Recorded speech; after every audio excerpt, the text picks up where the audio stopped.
واللہ لا یہدی القوم الظالمین اولئک جزاؤہم ان علیہم لعنۃ اللہ والملائکۃ والناس اجمعین۔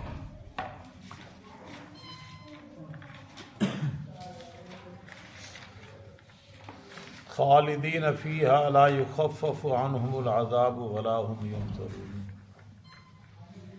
الا الذین تابوا من بعد ذلك واصلحوا فإن اللہ غفور رحیم۔ ان الذین کفروا بعد ایمانہم ثم ازدادوا کفرا لن تقبل توبتہم واولئک هم الضالون۔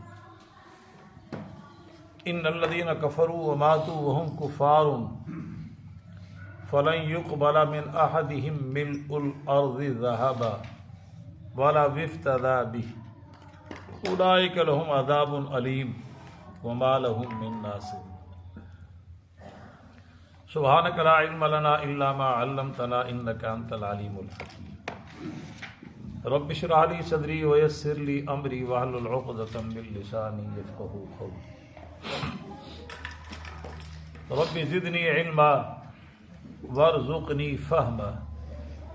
اللہم صلی علی سیدنا و مولانا محمد وعلی آل سیدنا و مولانا محمد وبارک وسلم وصلی علیہ۔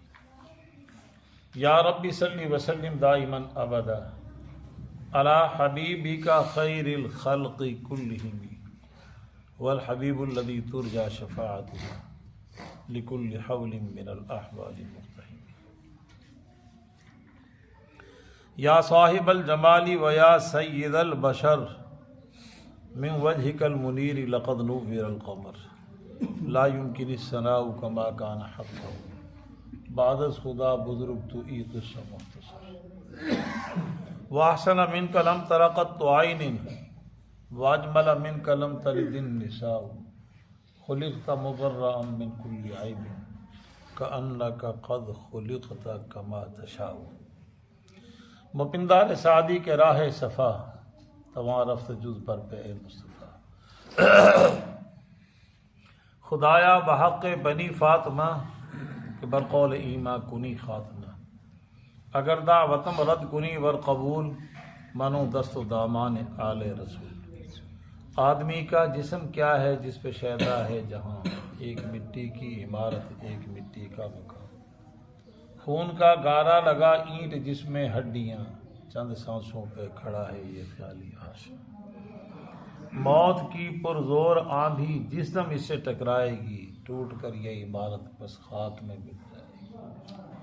شنیدم کے در روز امید و بیم، بدارا بنے کا بے بخشت کری، خلاف پیمبر کسے راہ گزید کہ ہرگز بمنزل نخواہد رسید۔ ارشاد باری تعالی، کیوں کر ہدایت دے اللہ اس قوم کو جنہوں نے کفر کیا ایمان کے بعد، اور انہوں نے گواہی دی بے شک رسول حق ہے، اور ان کے پاس آئے وہ کھلی نشانیاں لے کے، اور اللہ ظالم قوم کو ہدایت نہیں دیتا۔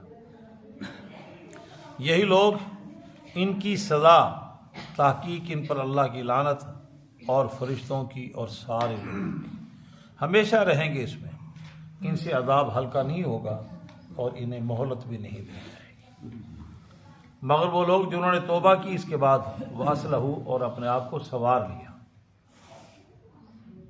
پس بے شک اللہ بخشنے والا رحم کرنے والا ہے۔ تحقیق جن لوگوں نے کفر کیا ایمان کے بعد پھر وہ کفر میں بڑھتے گئے، ان کی توبہ قبول نہیں ہوگی، اور یہی گمراہ لوگ ہیں۔ بے شک جنہوں نے کفر کیا اور وہ حالت کفر میں مر گئے، ہرگز نہیں قبول کیا جائے گا ان سے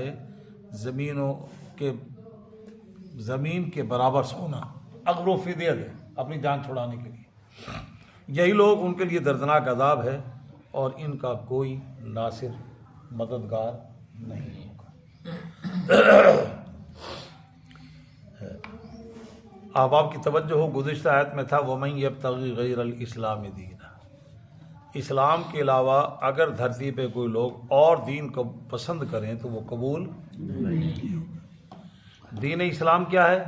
ان الدین عند اللہ الاسلام، یہ اسلام یہی دین فطرت ہے اور یہی اللہ کا پسندیدہ دین ہے۔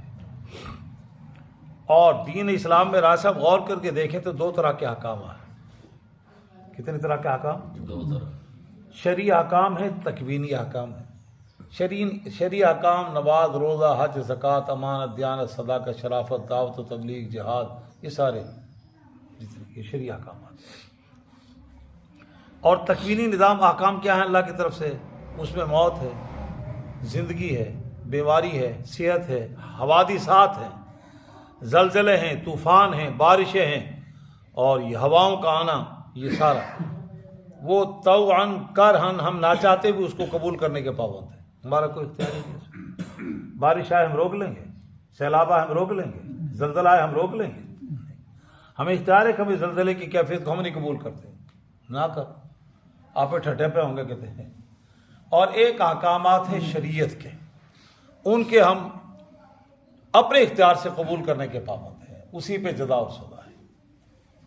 ایک طبقہ انسانیت کا انہوں نے اس کو ان احکامات کو قبول کر لیا شریعت کو، ایک طبقہ ہے انہوں نے انکار کر دیا، کثیر حق علیہ العذاب، یہی لوگ ہیں ان پر عذاب ثابت ہو۔ تو فرمایا یہ دو طرح کے۔ اور پھر یہود و نصارہ سے تو ہمیں گلہ نہیں ہے کہ وہ اسلام کے مخالف ہیں، وہ کیوں اسلام کو قبول کریں؟ گلہ اپنوں سے ہے کہ اسلام قبول کرنے کے بعد اسلام کا حلیہ بگاڑ دیا ہم نے، اپنی تہذیب، اپنی ثقافت، اپنے کلچر کو اسلام میں، اپنے خود ساختہ اسلام کو میں بدعات کو، اختراع کو، خرافات کو اسلام میں داخل کر لیا، پیغمبر کی سنتوں کو صبح و شام پامال کر رہے ہیں، اپنے خود ساختہ دین کو ہم پامال کرنے کو تیار نہیں ہے۔ خود ساختہ جو ہمارا دین ہے وہ خوشی کے موقع پر بھی ہے اور غمی کے موقع پر بھی خود ساختہ دین ہے۔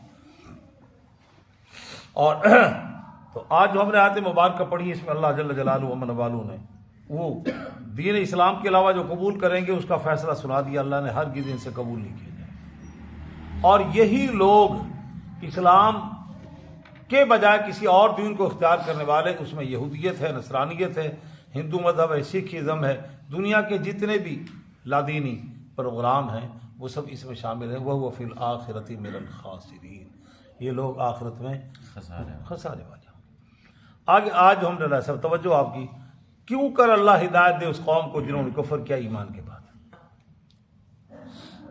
اب اس کا مزاج کون لوگ ہیں؟ اس کا شان نزول بیان کیا حضرت عبداللہ بن عباس سے ہی 2 آیت کے شان نزول موجود ہیں، جو پیچھے گزر چکا ہے چند آیات پہلے۔ وقالت طائفۃ من اہل الکتاب آمنوا بالذی واکفروا آخرہ، ایک گروہ نے یہودیوں میں سے کہا دن کے شروع حصے میں ایمان لے آؤ اور آخر میں انکار کر دو۔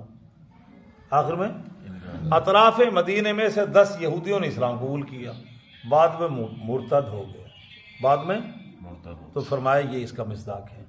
اب اللہ ان کو کیسے ہدایت دے؟ تو مرتد ہو گئے اسلام قبول کرنے کے بعد۔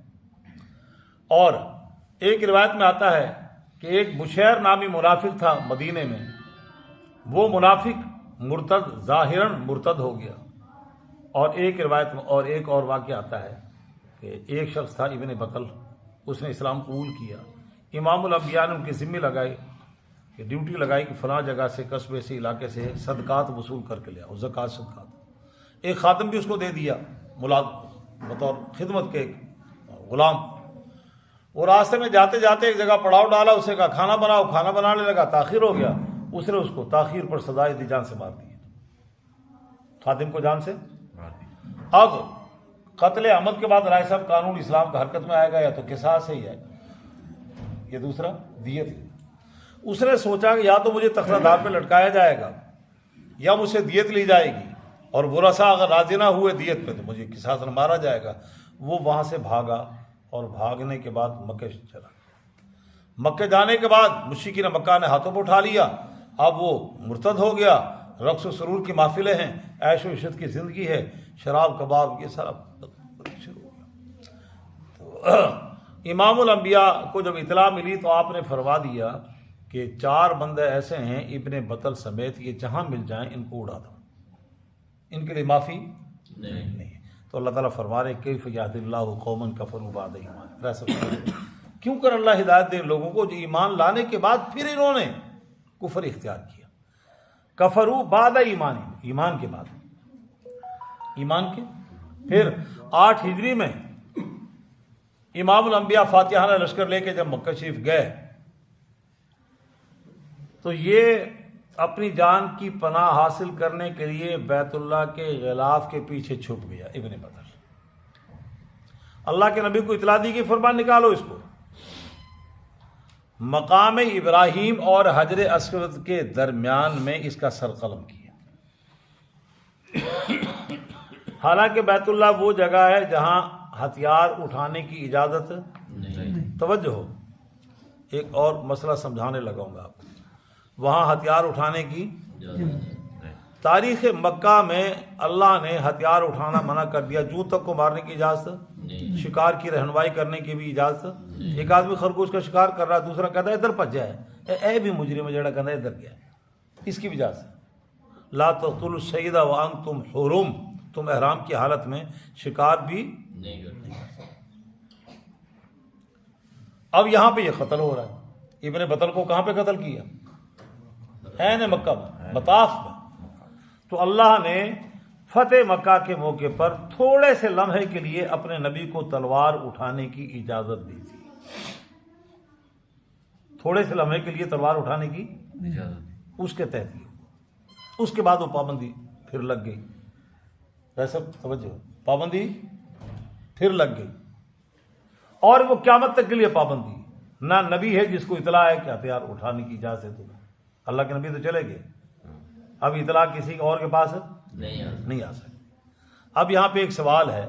ایک طبقہ کہتا ہے کہ مکے کا جو امام ہے وہ گمراہ ہے، اس کے پیچھے نماز نہیں. رائے صاحب، یہ آپ کا جو شعبہ ہے وکالت کا دلائل والا، اس عنوان سے میں گفتگو کرنے لگا ہوں. جب وہ امام گمراہ ہے تو مصلی کو پاک کرنے کے لیے اس کو ہٹانے کے لیے کیا کرنا پڑے گا ہمیں؟ جہاد. پوری ریاست اس کے پیچھے ہے، کلا امام دا مسئلہ نہیں. امام نو جنہوں نے کھلا رہا وہ پوری ریاست ہے سعودیہ. اور اگر اس مسئلے پہ گمراہ آ جائے اور پوری ریاست گمراہ کے پیچھے ہو جائے، اس میں پوری ریاست، اب پوری دنیا کے مسلمانوں کی ذمہ داری نہیں اس کو ہٹایا جائے، ہے نا؟ کیسے ہٹائیں گے؟ تلوار اٹھانے کی اجازت نہیں. تیر، تلوار، نیزہ، بھالا اس کی اٹھانے کی اجازت نہیں. تو کیسے ہٹائیں گے آپ؟ پوری ریاست سے کیسے ٹکر لیں گے؟ لہذا اپنا عقیدہ غلط درست کرنا پڑے گا قیامت کی صبح تک. جب دجال کا داخلہ منع ہے تو امام غلط بھی مصلی پہ نہیں. ہمیں اپنا ہی موقف بدلنا پڑے گا اور یہ کہنے کہ ہم پابند ہیں. جب وہاں پہ تیر تلوار کی اجازت نہیں، جہاد کی اجازت نہیں ہے، ہم اس کو ہٹا نہیں سکتے، تو بالآخر دوسرے دلائل قرائن کے ذریعے سے جو بات ثابت ہے، قیامت کی صبح تک ہدی للناس ہے بیت اللہ. وہاں ہدی للناس ہے، اگلی آیات میں آ رہا ہے، اگلی سے ہدی للناس ہے. وہ روئے زمین کا رشد و ہدایت کا محور و مرکز ہے، وہاں گمراہی نہیں آئے گی. تو ہمیں اپنا موقف بدلنا ہوگا کہ وہ ٹھیک ہے، ہمارا موقف غلط. کیونکہ اگر غلط چیز کہیں آ جائے تو اس کو ہٹانے کے لیے جہاد ہے نا. جہاد وہاں ہے نہیں، جہاد وہاں نہیں.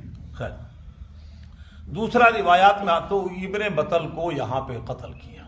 رائے صاحب توجہ ہو.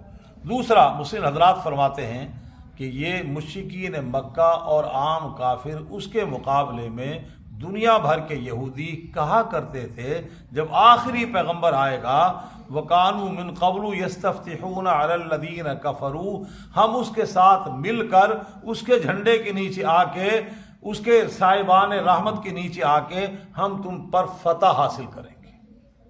وہ ہمارے قیادت بھی ہوگی، سیادت بھی ہوگی، وہ ہمارے رہبر بھی ہوں گے، رہنما بھی ہوں گے. ان کی سیادت و قیادت میں ہم دنیا بھر کے کافر و مشرکوں سے ٹکرائیں گے. یستفتحون علی الذین کفروا، روئے زمین کے کافروں پر ہم فتح حاصل کریں گے. یہودی بھی کہتے تھے، نصرانی بھی کہہ رہے ہیں. جب وہ آ گئے، جب وہ یہ اپنے اپنے زمانے میں ایمان والے تھے، یہودی بھی اور نصرانی بھی اپنے اپنے دور میں سب. اور موسیٰ کلیم نے ان کو سمجھایا، بنی اسرائیل کے باپ دادو سن لو، خداوند نے جس طرح مجھے مقام رسالت کے لیے منتخب کیا ایسے ہی ایک عظیم الشان پیغمبر آئے گا، یہ ان کی نشانیاں ہیں، تمہیں ان پہ ایمان لانا ہوگا۔ اور عیسیٰ علیہ السلام نے بھی یہی کہا انجیل میں اور قرآن میں بھی ہے کہ عیسیٰ ابن مریم انی رسول اللہ علیکم مصدقا لما بین یدی من التوراۃ ومبشرا برسول یاتی من بعد اسمہ احمد، میں عیسیٰ تمہیں بشارت دے رہا ہوں میرے بعد ایک عظیم الشان پیغمبر آئے گا اور اس کا نام نامی اس میں گرامی کیا ہوگا؟ فلما جاءہم بالبینات، جب وہ آ گیا تو یہ سارے بدبخت یہ کوے کی طرح بول اٹھے ھذا سحر مبین۔ اس کو اللہ تعالیٰ فرما رہے ہیں انہوں نے کیوں کر ایسی حرکت کی؟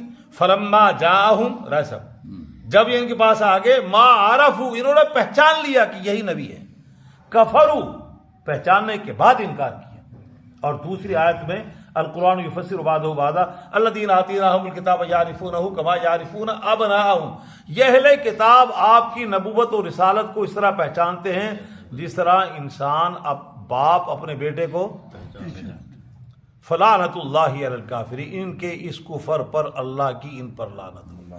اس کو اللہ تعالیٰ فرما رہے ہیں کیف یہدی اللہ قوما کفروا بعد ایمانہم وشہدوا ان الرسول حق وجاءہم البینۃ، کیوں کر اللہ اس ایسی قوم کو ہدایت دے جنہوں نے ایمان کے بعد کفر کیا۔ توریت میں انہوں نے ایمان اختیار کیا، انجیل میں انہوں نے ایمان اختیار کیا، ان کو سمجھایا گیا۔ اور کیوں کیا ایسے؟ بغیم بینہم حسدا من عند انفسہم، یہ سرکشی کیوں آئی؟ حسد کی بنیاد پر۔ وہ کہتے تھے کہ پوری روئے زمین کی انسانیت میں ہم یہودی اس قابل ہیں کہ آخری پیغمبر ہم میں سے آئے۔ یہ قریش مکہ میں سے کیوں آ گیا؟ اور ان کا ببانگ دہل یہ موقف تھا وقالوا لن يدخل الجنۃ الا من كان هودا او نصارى، وہ کہتے تھے ہرگز جنت میں ہم یہودیوں کے علاوہ کوئی داخل نہیں ہوگا، ہم ہیں مالک جنت، یہ غیر یہود نبی کیسے آ گیا؟ اس بنیاد پر حسد کرتے ہوئے ہم بنو اسحاق میں سے کیوں نہیں آیا، بنو اسماعیل سے کیوں آ گیا؟ اس لیے انہوں نے نبوت کو ماننے سے انکاری ہو گئے۔ اللہ تعالیٰ فرما رہے ہیں جب یہ انہوں نے موسیٰ کلیم کو مانا، تورات کو مانا، انہوں نے عیسیٰ روح اللہ کو مانا، انجیل کو مانا، اب یہ ایمان کی اختیار کیا، ان کو سمجھا دیا گیا کہ آخری نبی آئے گا، نشانیاں، اور اب یہ پہچان بھی لیا انہوں نے، اب انہوں نے انکار کیا ایمان کے بعد، تو میں ان کو کیسے ہدایت دوں؟ حدیث میں آتا ہے ابو ہریرہ رضی اللہ تعالیٰ عنہ کی روایت کے اندر موجود ہے کل قیامت کے دن رائے صاحب توجہ ہو، نماز کو پیش کیا جائے گا، میری اور آپ کی نمازیں پیش ہوں گی، اللہ تعالیٰ فرمائیں گے نمازیں پیش ہوں گی، یہ علی رائے صاحب قاری صاحب یہ نمازیں ہمیں پڑھا کرتے تھے، نماز بولیں گے تو اللہ تعالیٰ فرمائیں گے انت علی خیر، تمہارا یہ کہنا یہ خیر پہ مبنی ہے، تمہارا وجود خیر پہ مبنی ہے، صدقات ہوں گے، زکوٰۃ ہوں گی، تمام دین کے جتنے شعبوں کی عبادتیں سب پیش ہوں گی، آخر میں اسلام پیش ہوگا، یہ دین اسلام پیش ہوگا۔ افغیر دین اللہ یبغون، کیا تم دین کے علاوہ اور دین پسند کرتے ہو؟ ومن یبتغی غیر الاسلام، یہ اسلام پیش ہوگا، اور یہ کہ اللہ کے حضور تکلم کرے گا انت سلام وانا الاسلام، اے اللہ تو سلام ہے، تیری صفت ہے سلامتی دینے والا، اور میں اسلام ہوں، میں کیا ہوں؟ اسلام۔ اللہ تعالیٰ فرمائیں گے بے کا اوتی وہ بے کا آخر، تیری وجہ سے کچھ ملے گا لوگوں کو اور تیری وجہ سے ہی معاوضہ ہوگا، جس نے تجھے مانا اس کو نعمتوں کی فراوانی ہو جائیں گی آج، اور جس نے تیرا انکار کیا اس کی وجہ اس تیری وجہ سے اس کی گرفت ہوگی۔ جس نے تجھے مانا، جب یہ اسلام کہے گا انت السلام وانا الاسلام، اے اللہ تو سلامتی دینے والا ہے، اللہ کے ناموں میں سے ایک نام ہے، اور میں مذہب اسلام ہوں، میں تیرے سامنے پیش ہو رہا ہوں۔ اللہ تعالیٰ فرمائیں گے کہ جس نے تجھے قبول کیا اسے جو ملے گا تیری وجہ سے ملے گا، اور جس نے تیرا انکار کیا تیری انکار کی وجہ سے معاوضہ ہوگا۔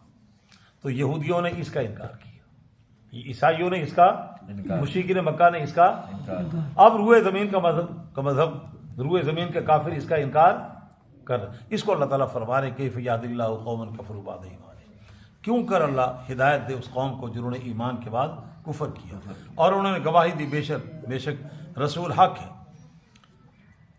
تورات کے پیروکاروں نے اس زمانے میں کہا آخری نبی برحق ہے محمد رسول اللہ، انجیل والوں نے کہا برحق ہے، زبور والوں نے کہا وجاءہم البینات، اور ہمارا یہ پیغمبر جس کو انہوں نے مانا اس وقت اعلان نبوت سے پہلے، اب یہ کھلی نشانیاں لے کے آئے، اب انہوں نے انکار کر دیا۔ واللہ لا یہدی القوم الظالمین، اللہ ظالم قوم کو ہدایت ظالم جب تک ظلم سے باز نہ آئے، اپنی غلطی کا اعتراف نہ کرے، اس وقت تک اس کو ہدایت نہیں۔ ظالم بدستور ظالم بھی ہو، غلطی کا اعتراف بھی نہ کرے، اس کو میں اللہ ہدایت نہیں دیتا۔ ابو جہل غلطی پہ تھا، بدستور نہیں ہدایت ملی۔ ابو لہب غلطی پہ تھا، بدستور ظلم پہ تھا، نہیں ہدایت ملی۔ عمر ابن خطاب ظلم پہ مبنی زندگی تھی، خطا پہ تھی، ظلم سے باز آئے، خطا کو تسلیم کیا، کیا بن گئے؟ وہ فاروق اعظم بن گئے۔ کیا بن گئے؟ بلکہ روایات میں آتا ہے ان کے ایک دوست نے کچھ ہدایات، کچھ خیر کی چیزیں تورات سے نکال کے ان کو دے دی کہ یہ دیکھو ہماری تورات میں ہے۔ کوئی یہودی تھا پرانا ملنے والا ان کا، آپ ان کو پڑھ رہے تھے۔ نبی علیہ السلام نے فرمایا کیا پڑھ رہے ہو؟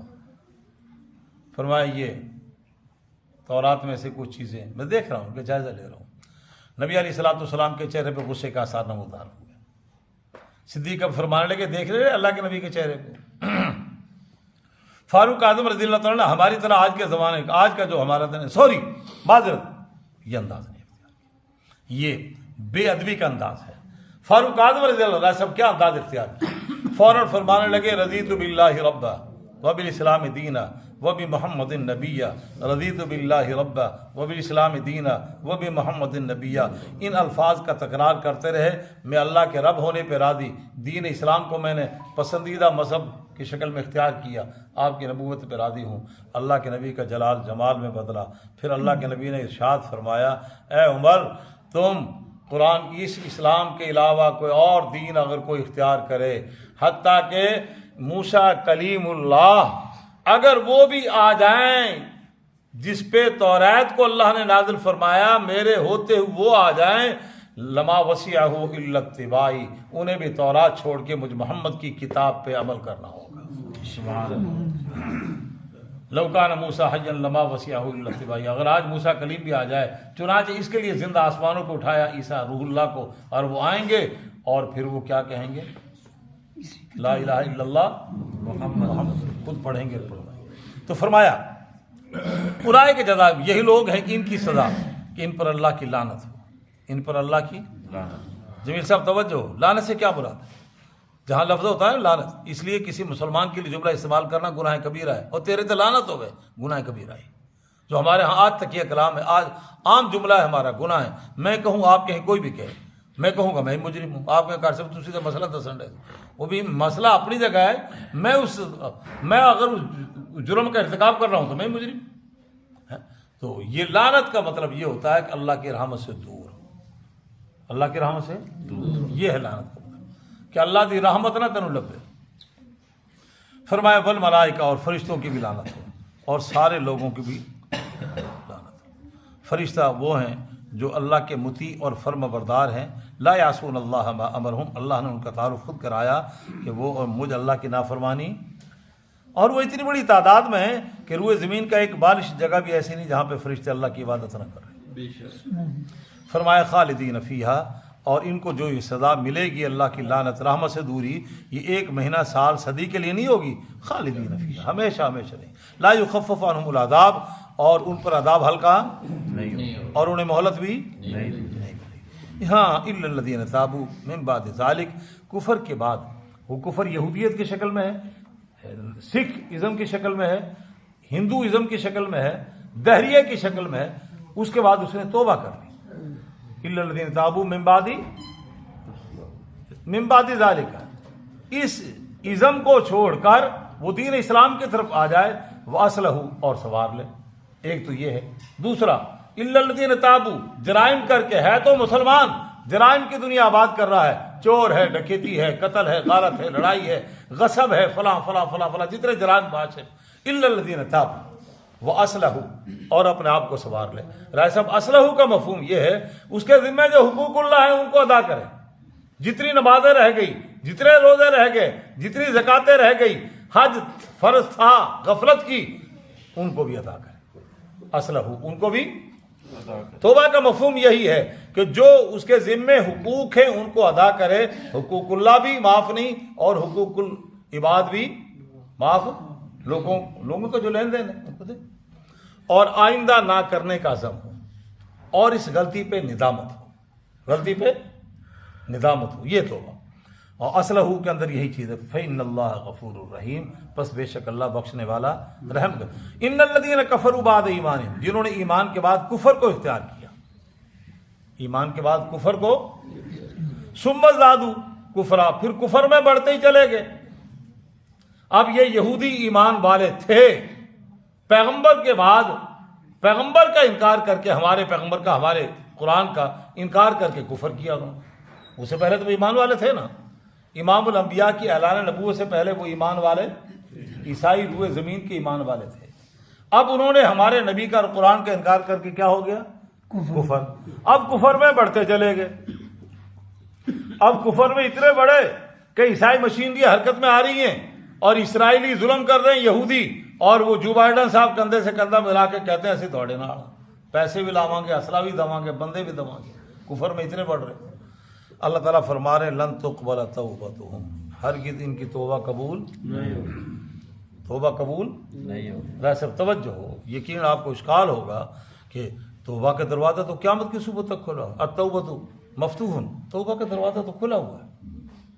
اور قیامت کی آخری نشانی آئے گی کہ سورج بجائے مشرق کے مغرب سے طلوع ہوگا, اس دن توبہ کا دروازہ بند ہو جائے گا. یہ تو اجتماعی توبہ کا دروازہ بند ہوگا. ایک انفرادی ہے.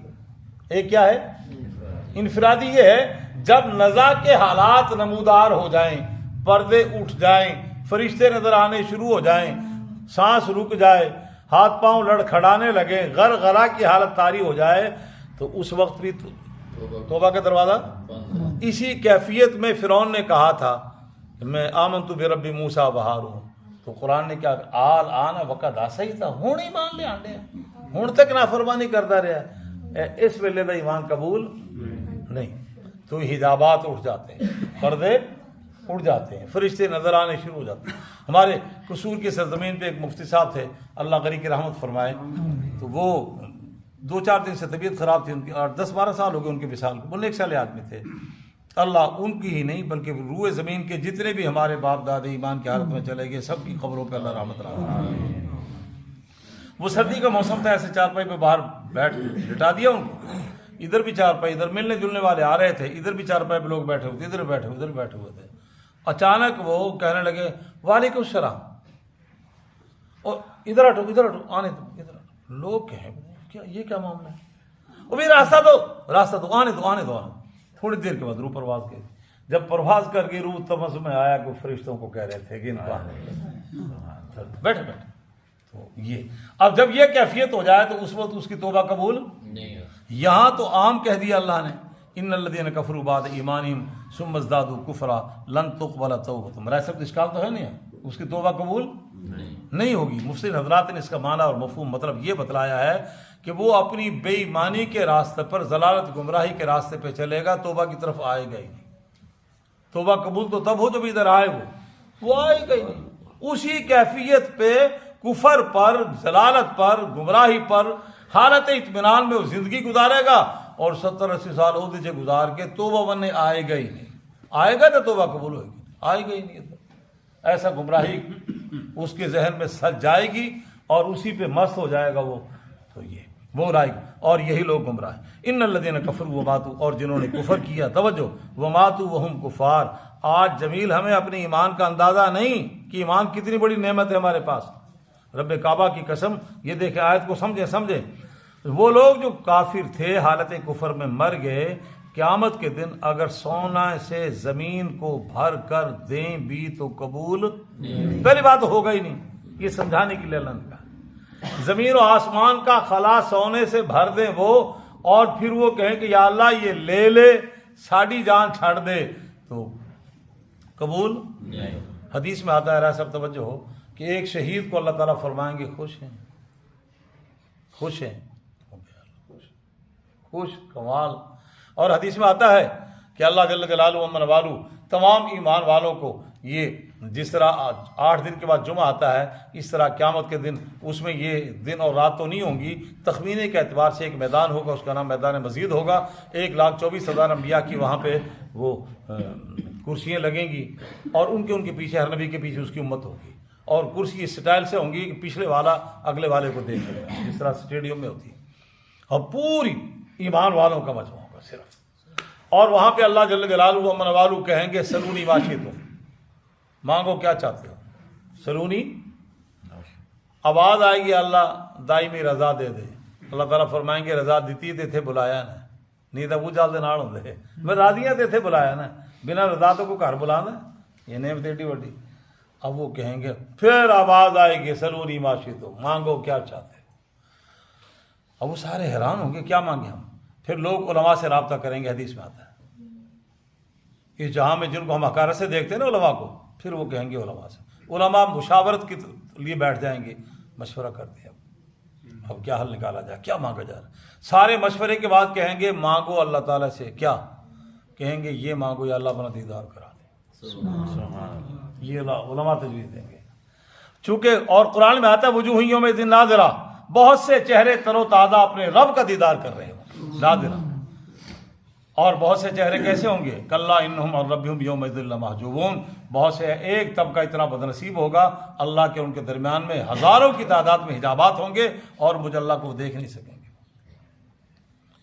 وہ اتنے بدنصیب طبقہ ہوگا، کافروں کا، مشرکوں کا، جہنمی سارے کے سارے۔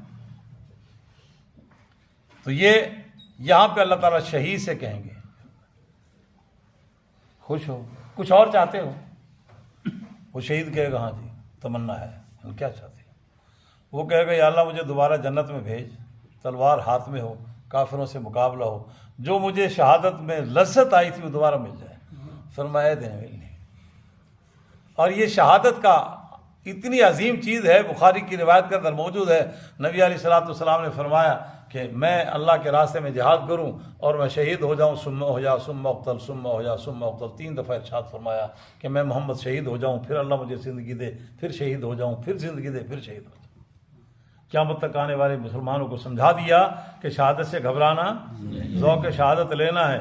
جب سے امت مسلمہ نے ذوق شہادت کو چھوڑا ہے، ادوں دے جناب علی پنجابی دا لفظ بڑا پیڑا بزدل بن گئے، علی سمجھ گئے پنجابی دا ہور ترجمہ ہے، تو بزدل ہو گئے، بزدل اتنے ہو گئے عافیہ کو بھی تک نہیں چھڑا سکے۔ روئے زمین پہ وہ قوم غیرت مند کہلائے گی کہ 2 ارب پونے 2 ارب کے قریب جس کے بھائی زندہ ہوں، اور ان میں جرنیل بھی ہوں، ان میں جاگیردار بھی ہوں، ان میں سرتکار بھی ہوں، سرمایہ دار بھی ہوں، اور طاقتور وکیل بھی ہوں، اور بہن کو رہائی نہ دلا سکے، یہ غیرت مند ہوں گے۔ ہم روئے زمین پہ اس وقت بغیرت قوم ہے مسلمان، مجموعی طور پر نہیں ہے تو چند ایک لوگ ہیں جو جہاد کر رہے ہیں، بس جو ذوق شہادت لے کے میدان میں نکلیں گے، باقی سب اسی کھاتے ہیں۔ اس کے بعد اللہ ایک کافر کو بلائیں گے، کافر سے کہیں گے ہاں بھائی سنا کی حال ہے کہ اللہ بہت بری حالت ہے۔ فرمایا کہ اگر یہ زمین و آسمان جتنا میں تمہیں سونا دے دوں، زمین و آسمان جتنا سونا، تو اپنی جان کی فدیے کے لیے وہ مجھے دے دے گا؟ تو یہ اللہ فوراً دے دیں گا، جان چھڑا لے، اپنی جان کو چھڑانے کے لیے فدیے کے طور پہ زمین و آسمان کے برابر سونا بھی دے دوں گا۔ اللہ کہتا ہے جھوٹ بات ہے، چخ مار تو نکلی جی میری گل تو مننی نہیں کہ میں وعدہ لا شریک مان لا، میں نہیں گل تو تینوں کہی سی کہ مجھے وعدہ لا شریک مان لے، بس اتنی سی بات ماننے کو تو دنیا میں آمادہ نہیں ہوا، اب تو اتنا بڑا کیسے دے دے گا؟ اتنی سی بات کہنے کو تو آمادہ، وعدہ لا شریک کہنے کو مجھے آمادہ نہیں ہوا، اب کہتا ہے میں زمین سونا سے زمین بھری ہوئی بھی دینے کو تیار ہو جاؤں گا۔ فرمایا جھک مار رہا ہے، اب پڑا رہے، اب اگر دے گا بھی تو قبول۔ فرمایا اولئک لہم عذاب علیم، یہی لوگ ہیں جنہیں دردناک عذاب ہوگا، وما لہم من ناصرین، اور قیامت کے دن ان کا کوئی مددگار۔ یہاں مددگار ہوتا ہے، کوئی مالی تعاون کرتا ہے، کوئی افرادی تعاون کرتا ہے، کوئی سفارش کرتا ہے، کوئی سیاسی دھکا لگا دیتا ہے، کوئی کسی کے کہنے پہ لگا دیتا ہے، یہاں ہو جاتا سارا کچھ۔ ہاں یہاں تو ہوتا ہے کہ کراچی کی جیل کے اندر سرنگ نکال کر وہاں تک پہنچ گئے لوگ اپنے مجرموں کو نکالنے کے لیے. سمجھ رہے سب. اور ایک ایسے بھی بڑا واقعہ ہے کہ وہ بنو کی جیل کو توڑ کے مجرم وہاں سے نکال لیے. اور روزانہ گاڑیوں سے پولیس موبائل جو ہوتی ہے اسے ہر چیز سے اتنا واقعہ ہوتا ہے اسے چھڑا لیتے ہیں بندے اپنے لیکن نکل جاتے ہیں. ہو رہا کہ نہیں واقعہ؟ تو اللہ تعالیٰ فرما رہے ہیں کہ یہ مددگار تمہارے دنیا میں ہیں. دنیا میں ہوتا ہے سیاسی مسئلہ، رشوت کا، پیسے کا، افراد کا، تعلقات کا، یہ سارا کا سارا. فرمایا وما لہم من ناصرین، قیامت کے دن کافر کا کوئی مددگار نہ وہ ایک جملہ بھی نہیں بول سکے گا، اجازت نہیں ہوگی. فرمایا من ذا الذی یشفع عندہ الا بإذنہ، سب سے پہلے امام الانبیاء کو سفارش کریں گے. فرمایا وہ بھی مجھے اللہ کی اجازت سے کریں. من ذا الذی یشفع عندہ الا، ہمارا اذن ہوگا تب سفارش. تو فرمایا وما لہم من ناصر. ہمیں جمیل صاحب اندازہ نہیں، رب کعبہ کی قسم، قارون جتنا خزانہ، اس سے 70 گنا زیادہ خزانے ہمیں مل جائیں، اور اگر جس کو ملے خاتمہ اس کا ایمان پہ نہ ہو وہ قیامت کے دن کنگلا ہوگا. اور اگر اس دنیا میں ایک دن 70 سال گزارتے ہوئے ایک سردی اور گرمی میں سکھ کا سانس نہیں لیا، نہ سردی کا مداوع ہے نہ گرمی کا مداوع ہے، نہ بیماری ہے تو صحت کے حصول کے لیے کوئی ذرائع حرکت میں ہے، نہ اچھا کھانا، نہ اچھا لباس، نہ اچھا رہنا سہن، 70 سال تکلیف میں گزارے مگر ایمان کی حالت میں مرا ہے، وہ اگلے جہاں کا بے تاج. اور حدیث میں آتا ہے کل قیامت کے دن ایمان والا اس کو جب جنت کا جھونکا لگے گا اسے پوچھا جائے گا جناب تمہیں کوئی تکلیف دیکھی کہ اندر تکلیف کی جی ہوتی میں پتہ ہی نہیں. اور کافر جس نے دنیا میں تکلیف نہیں دیکھی وہ پیرس والے جن کو دیکھ کے ہمارے منہ میں پانی آتا ہے. ہاں پاکستانی تو بیچارے جناب کینیڈا کا ویزا لکھنے کے فارم پہ لکھ دیتے ہیں میں قادیانی ہوں. اندازہ لگائیں، اللہ تعالیٰ ہمیں محفوظ فرمائے. بہت بڑی تعداد کے وہ لوگ ہیں جنہوں نے فارم پور کر کے ویزا لیا ہوا ہے. ہاں بہت بڑی تعداد میں وہ لوگ. اسی وجہ سے کہتے ہیں جی قادیانی نے حقیقت رہنے کو نہیں ہے. اور جس کو جناب گرین کارڈ مل جائے پاسپورٹ امریکہ کا وہ کہتے ہیں جناب میں تو کامیاب ہوں اس دنیا میں، حالانکہ وہ ناکام ہے. فرمایا کہ جس کو جہنمی، جس نے دنیا میں تکلیف نہیں دیکھی اس کو جہنم کا جھونکا لگے گا 500 میل کی مسافت سے اس کی زبان پہ کانٹے نمودار ہو جائیں گے. وہ کہیں گے کبھی تو نے سکھ دیکھا؟ کہتا ہے میں جانتا ہی نہیں سکھ کسے کہتے ہیں، مجھے نہیں پتا سکھ نام کی بھی کوئی چیز ہے. یہ ہے ایمان اور کفر کا موازنہ. اللہ جل جلالہ و منوالہ ہمیں اس ایمان کی قدر نصیب فرمائے. ان الذین کفروا وماتوا وهم کفار فلن يقبل من احدهم ملء الارض ذهبا. جو حالت کفر میں رہے، حالت کفر میں مرے، زمین کے خلا کے برابر بھی سونا دے کے جان چھڑانا چاہیں تو اتنا بڑا فدیہ بھی قبول نہیں. اللہ جل جلالہ و منوالہ سے سب سے بڑی یہ چیز مانگا کریں کہ اللہ ہمارا خاتمہ ایمان پہ فرمائے. اللہ خاتمہ ایمان پہ.